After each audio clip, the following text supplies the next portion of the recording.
Assalamu alaikum student, back welcome everyone. We are learning about sets. Chapter number 1 हम पढ़ रहे हैं. Let's move on. Unit number 4B, Cartesian product of sets. Cartesian product of sets क्या होता है हमारे पास का learning outcome है. I will be able to understand Cartesian product of sets and cardinality of Cartesian product of sets. Cardinality किस तरह find करते हैं, Cartesian product of sets क्या होते हैं, ये हम सीखेंगे. Cartesian product of sets. What is Cartesian product of set? पहले जहन में सवाल ये आता है कि Cartesian product of sets क्या होता है. Let's suppose एक सेट में लेता हूँ set T, a set of teachers teaches, ठीक है, a set of teacher teaches ले रहा हूँ मैं, और दूसरा सेट ले रहा हूँ C, a set of courses. ठीक है, दो सेट, एक सेट T है a set of teacher teaches and दूसरा सेकंड सेट है हमारे पास set C, a set of courses. A set of teacher teaches हमारे पास है T, मैंने सपोज कर लिया T बराबर TH, TN.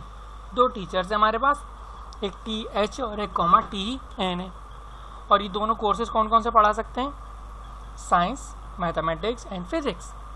ठीक है, चलिए इसको मतलब डायग्राम बनाएंगे. सेट T मैंने लिया TH TN और इसके सामने कोर्सेज पढ़ रख लिए. ठीक है, अब जो TH है ही कैन टीच, मतलब TH जो है पढ़ा सकता है साइंस, साथ में मैथ्स और फिजिक्स पढ़ा सकता है, लेट्स सपोज. ठीक है, और TN साइंस, मैथ्स, फिजिक्स ये हमारे पास आपस में ये पढ़ा सकते हैं. तो हमने इसमें ये देखा कि जो करस्पॉन्डिंग मतलब एक टीचर 3 कोर्सेज पढ़ा रहा है, दूसरा कोर्सेज भी 3 कोर्सेज पढ़ा रहा है. बाय यूजिंग हमने एरोज इसको हमने समझने की कोशिश करी है.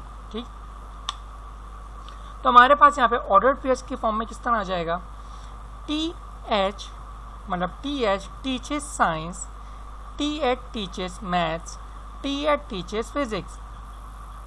तो 3 ऑर्डर्ड पेयर्स आ गए. फिर TN teaches science, TN teaches math, TN teaches physics. 3 इसके ऑर्डर्ड पेयर आ जाएंगे. ठीक है, TN teaches science, TN teaches math, TN teaches physics.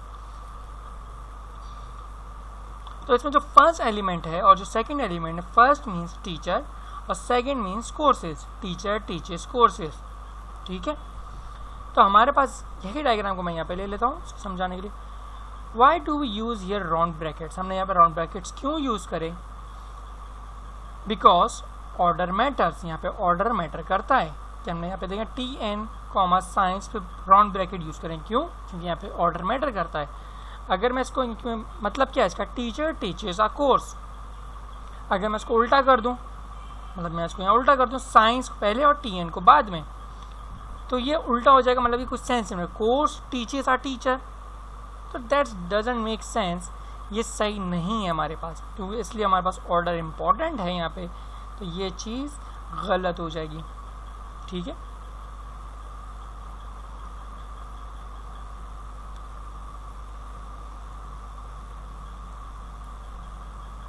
ठीक है स्टूडेंट्स, ये चीज़ गलत हो जाएगी टीचर्स वाली. अच्छा, Cartesian product of T and C, same यही चीज़ हम कार्टेशियन प्रोडक्ट में हमारे पास होते हैं. हम क्या करते हैं, इसके अंदर T क्रॉस C, दो सेट है हमारे पास, ये दो सेट थे हमारे पास T, ठीक है, हमारे पास TN और TH, हमारे पास दो ये कोर्स, दो हमारे पास सेट थे, इनका हमने कार्टेशियन प्रोडक्ट बनाया कि कौन कौन से पढ़ा सकते हैं. तो TN science, TN maths, TN physics, TN science, TN maths, और ये हमारे पास ये आ जाएंगे. हमने इसको ये कहा हमारे पास क्या है, कार्टेशियन प्रोडक्ट ऑफ सेट से ही है. चलिए let's suppose take an example, numbers में लेते हैं, ज़्यादा आसान होगा समझना. एक हमारे पास नंबर्स हैं A 1 2 3 4, सेट A है, set B A B C, find A cross B, also N A cross B. N means cardinality of set A cross B. ये बहुत आसान है. पहले हम ये समझ लेते हैं हमने ये कार्टेशियन प्रोडक्ट किस तरह फाइंड किया. आपको करना है क्या इसमें, पहले आप A क्रॉस B लिखेंगे is equal to braces, round bracket use करेंगे फॉर रिलेशन. ठीक है, कार्टेशियन प्रोडक्ट के लिए 1 with A, 1 with B, 1 with C, 1 with A, 1 with B, 1 with C आपने लिख लिया. फिर उसके बाद 2 with A, 2 with A, 2 with B, 2 with C, साथ में कॉमा डालते चले जाएंगे आप सबके. ठीक है, ब्रैकेट्स लगा देंगे. फिर 3 with A, 3 with B and 3 with C, 3 with A, 3 with B, 3 with सी। ठीक है, ये हमारे पास क्या हो गया, कार्टेशियन प्रोडक्ट ऑफ सेट्स। अब दो सेट्स हैं Cartesian product A cross B, इनकी कार्डिनलिटी मुझे फाइंड करनी है। जब मैं इनको क्रॉस करूँगा तो कितने एलिमेंट्स आएंगे, तो ये बहुत आसान है। आप ए की कार्डिनलिटी देखें, क्या है ए की कार्डिनलिटी 1 2 3, बी की क्या है 3 3 मल्टीप्लाई बाय 3 करें क्या आ जाएगा 9। देखो टोटल एलिमेंट्स ये भी कितने होंगे 9 होंगे।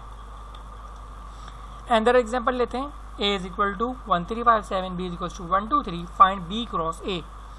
यहाँ पे a क्रॉस b था, आपको क्या मालूम करना है b क्रॉस a। तो हमने पहले एलिमेंट्स किसके लिखे b के, और फिर यहाँ पे लिखेंगे a के। यहाँ पे मैं सेट्स की अरेंजमेंट क्या करी, पहले सेट a लिखा और फिर क्या लिखा यहाँ, सॉरी सेट b और फिर सेट a, क्योंकि मुझे b क्रॉस a चाहिए। अब इसकी हम इसकी क्रॉस निकालते हैं, 1 with 1, 1 with 3, 1 with 5 and 1 with 7।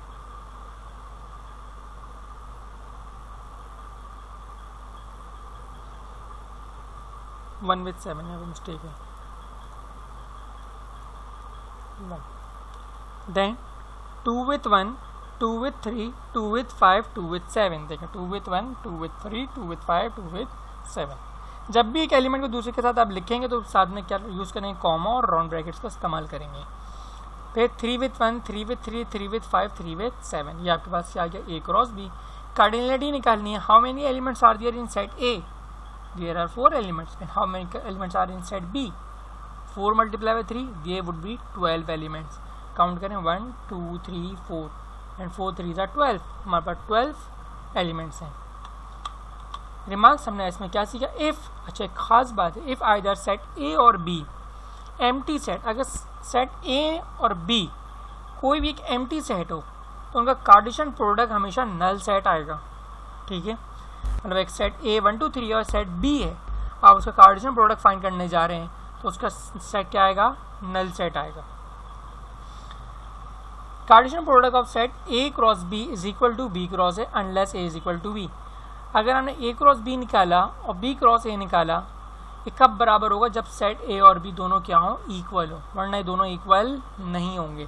ठीक, cardinality of A cross B is equal to cardinality of set A multiply with cardinality number of set B. हमने कार्डिनलिटी निकालना सीखी कि ए की कार्डिनलिटी को मल्टीप्लाई कराते हैं बी की कार्डिनलिटी से, आपके पास क्या आ जाती है, cardinality of A cross B.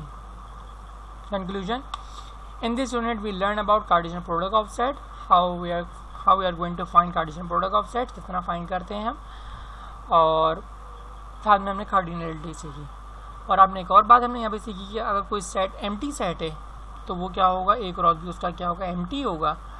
और अगर ए क्रॉस बी और बी क्रॉस ए दोनों बराबर आ रहे हैं तो इसका मतलब क्या है, ए और बी दोनों सेट क्या हैं, इक्वल सेट्स हैं। In next unit 5 we will learn about binary relation, domain and range of binary relation, ये क्या होते हैं। ठीक है स्टूडेंट्स, उम्मीद है आपके समझ में आएगा, बहुत आसान है ये, तो इसकी प्रैक्टिस कीजिएगा ज़रूर, होपफुली आपके अच्छे से समझ में आएगा। थैंक यू सो मच, अल्लाह हाफिज़।